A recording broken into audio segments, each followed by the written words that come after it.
All right, let's jump right into this deep dive. Today, we're tackling Project 2025. And we've got some super interesting sources to work with.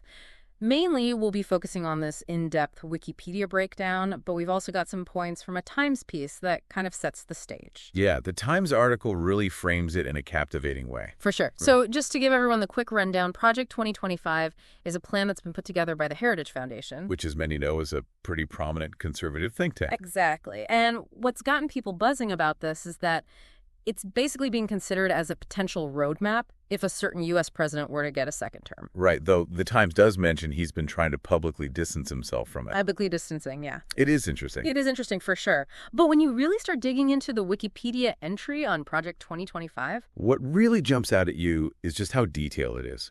We're not talking just broad strokes here. This thing includes draft executive orders. No kidding. A whole database of people who've already been vetted. Even training modules, all ready to go. It's like they've been seriously wargaming a potential administration takeover down to the smallest details. Okay, so before we get into the nitty-gritty of how they're planning to reshape things, let's step back for a second. Can you give us a little context on the Heritage Foundation? I mean, what's their track record with this kind of thing? Well, they've been a major player in influencing policy for decades. Yeah. Now, since way back in 1981, they've been publishing these guides called Mandate for Leadership. Right. Basically handing incoming administrations a policy playbook, ready to use Project 2025, is actually their 9th edition. And let me tell you, it's way more ambitious than anything they've put out before. So we're not talking about just a wish list, it's a fully fleshed out plan. Exactly. All right, so if we're talking roadmaps, where's this one heading? What are the big overarching goals of Project 2025? So they lay out 4 main pillars. Restoring the family as the centerpiece of American life, dismantling something they call the administrative state, Interesting. Defending national sovereignty, and securing what they call God-given individual rights. Now, at first glance, these might sound like pretty standard conservative talking points. Sure. But the way they're actually planning to achieve these goals, that's where things start to get interesting. Okay, you mentioned dismantling the administrative state. That's a phrase that gets thrown around a lot, but what does it actually mean in this context? Essentially, it boils down to shrinking the federal bureaucracy and cutting back on government regulation.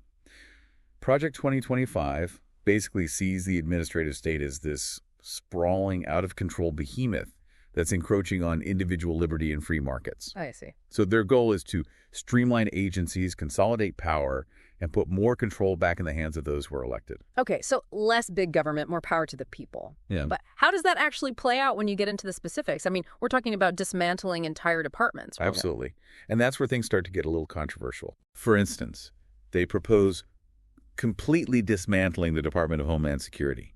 They want to abolish the Department of Education, either transferring its programs or terminating them altogether. Yeah. And they're talking about merging several agencies that deal with economics and statistics. So it's not just shrinking the government, it's like a fundamental restructuring of its priorities and how it's organized. Exactly. What are some of the arguments they're making for these changes? Well, in the case of the Department of Homeland Security, they're arguing that it's become this bloated, inefficient bureaucracy, more focused on security theater than actual security.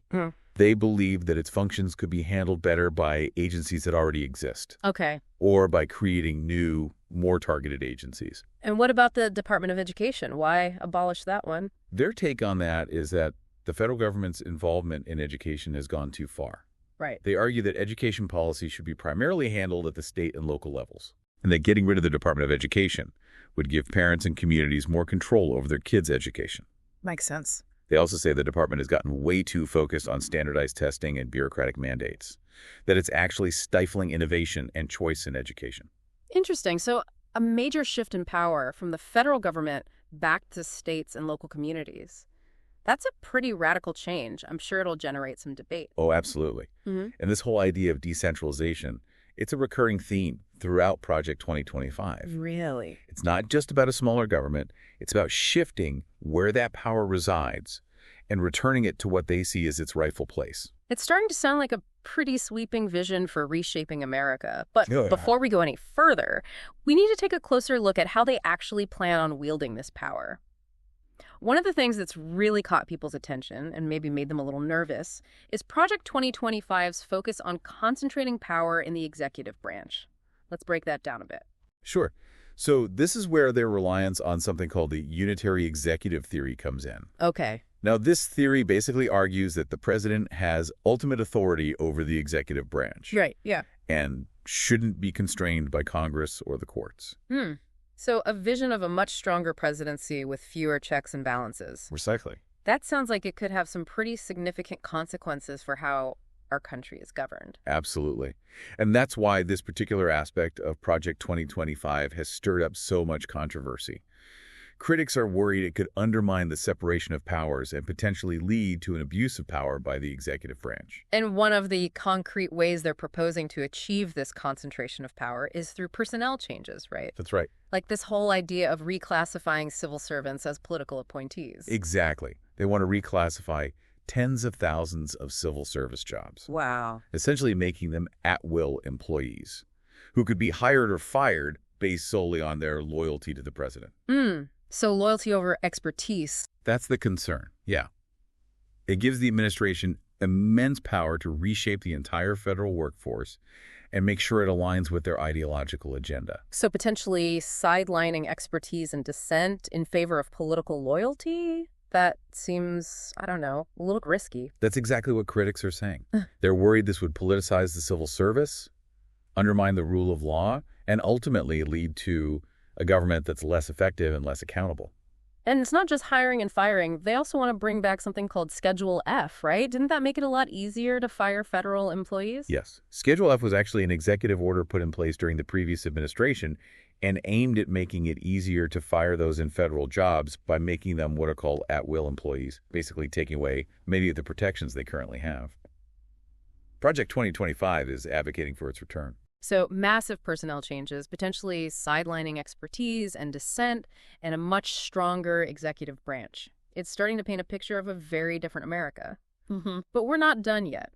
Project 2025 doesn't stop at reshaping the structure of government. It also lays out a pretty bold vision for transforming American society itself, particularly when it comes to social and cultural policy. And that's where things get even more intense. So let's delve into those details next. One of the areas where Project 2025 really gets people fired up is how it approaches LGBTQ+ issues. Yeah, it's definitely a hot-button topic. Yeah. The plan basically calls for rolling back protections for LGBTQ+ individuals. Okay. And it uses some pretty strong language when it talks about what it calls transgender ideology. So it's not just about limiting rights. They're going after the whole concept of transgender identity. Right, and that's what has a lot of people worried, especially when you look at their stance on pornography. It gets even more concerning. Really? How so? Well, Project 2025 actually calls for a total ban on pornography. Whoa. And even suggests making the production of it illegal. A complete ban on pornography in the U.S. That's a pretty huge step. What's the logic behind that? They argue that pornography is harmful to individuals, families, and society as a whole. But what's really striking is how they connect pornography with transgender ideology. It's a little unsettling. I don't get it. How do they link those two things? The language in the document is kind of vague, which makes it all the more troubling. But it seems to suggest that they see both pornography and transgender identity as threats to traditional values and the kind of social order they envision. So they're lumping these issues together under this big umbrella of morality. Yeah, that's a good way to put it.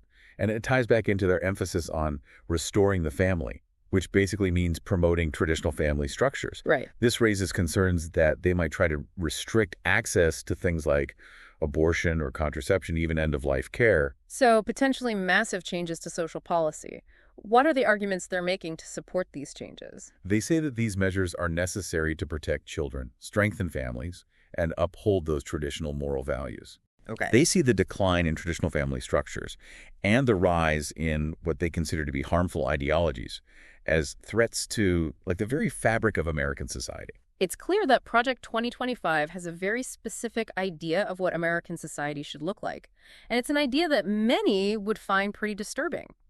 But it's important to remember that this is just one perspective, and there are lots of different viewpoints on these issues. Absolutely. It's crucial to really think critically about these ideas, to understand the arguments being made, and to consider what could happen if they were actually put into practice. this deep dive is really showing how important it is for everyone to be informed and engaged. Now, switching gears a bit, Project 2025 isn't just focused on social engineering. They've also got a plan to totally reshape the federal landscape. We've already talked about their plans to dismantle certain departments, but let's dig a little deeper into how they envision this new restructured government. All right, so a core part of their plan is to consolidate power within the executive branch. They want to streamline agencies, reduce those regulatory burdens, and give the president more direct control over the federal bureaucracy. What would that look like, practically speaking? What specific changes are they proposing? Well, on top of getting rid of departments like Homeland Security and Education, they're also targeting agencies like the Department of Justice and the FBI for some major restructuring. Those are some pretty big institutions. What kind of changes do they have in mind for them? They want to see the White House have greater control over both the DOJ and the FBI. Interesting. The worry is that this could lead to those agencies being used to investigate the administration's political opponents or target people they see as disloyal. That's a scary thought, using law enforcement for political purposes. Are there any historical examples they point to justify this approach? They often bring up what they see as executive overreach by past administrations, saying that a strong executive is needed to fight against what they consider an out-of-control bureaucracy. So it sounds like we're talking about a fundamental shift in the balance of power within the government. It definitely seems like a move towards a more centralized and potentially authoritarian model of governance, where the executive branch has way more power than the other branches. What about their approach to climate change policy? We've seen some hints of their stance, but what do they actually propose doing? Project 2025 basically wants to completely reverse the current administration's climate agenda. They're calling for rolling back environmental regulations, defunding climate change research, and even potentially pulling out of the Paris Agreement. That's a pretty big policy shift. What specific regulations are they targeting? They're going after a bunch of regulations, including ones related to air and water quality emissions standards and energy efficiency. They argue that these regulations are holding back economic growth and infringing on individual liberty. So their approach to climate change aligns with their overall philosophy of less government regulation and more free markets. Exactly. They believe that the free market, not government intervention, is the best way to deal with environmental problems. They also tend to downplay how serious climate change is and question the scientific consensus on what's causing it and what the effects will be. So there's a consistent thread here: limited government, a strong executive branch, traditional social values, and a market-based approach to environmental issues. Yes, and it's important to remember that these aren't just fringe ideas within the conservative movement. Project 2025 reflects a growing trend within conservatism, one that emphasizes executive power, cultural traditionalism, and a skepticism of government getting involved in the economy and social issues. Project 2025 is definitely a radical and far-reaching document. If it were ever put into action, it could have a huge impact on American society and the way the country is run. But this isn't just a theoretical exercise, is it? They've taken some concrete steps to prepare for the possibility of it being implemented. Let's look at that aspect next. We've uncovered some pretty wild ambitions in Project 2025, like a major overhaul of the federal government, a big shift in social policy, and a concentration of power that could seriously change American politics. But what's even crazier is that this isn't just some think tank daydreaming. They're actually putting things in place to make it happen. Right. It's not just theory. They're actively prepping for Project 2025 to be put into action. And one of the clearest examples of this is something called the Presidential Personnel Database. No. Basically, it's a ready-made list of people they've already vetted, Okay. all lined up with their ideology, ready to fill key government positions if they get the chance. So they've got a shadow government just waiting in the wings, ready to execute this plan.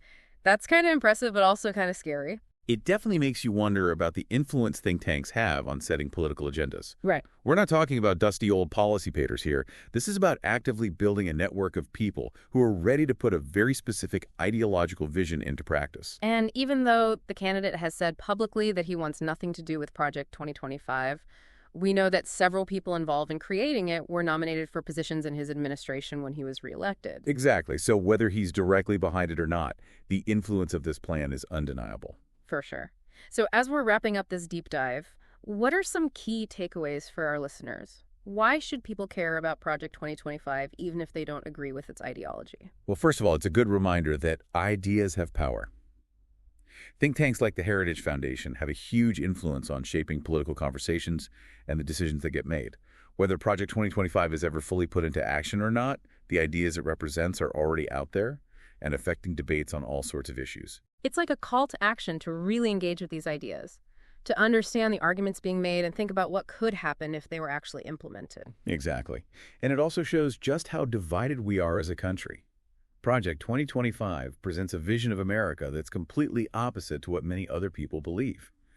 Understanding those different visions is crucial for navigating the political landscape and having productive conversations. So what can we do as engaged citizens to deal with these complex and often controversial issues? I'd encourage everyone to check out the full Project 2025 document themselves and really explore the parts that they found interesting during our deep dive.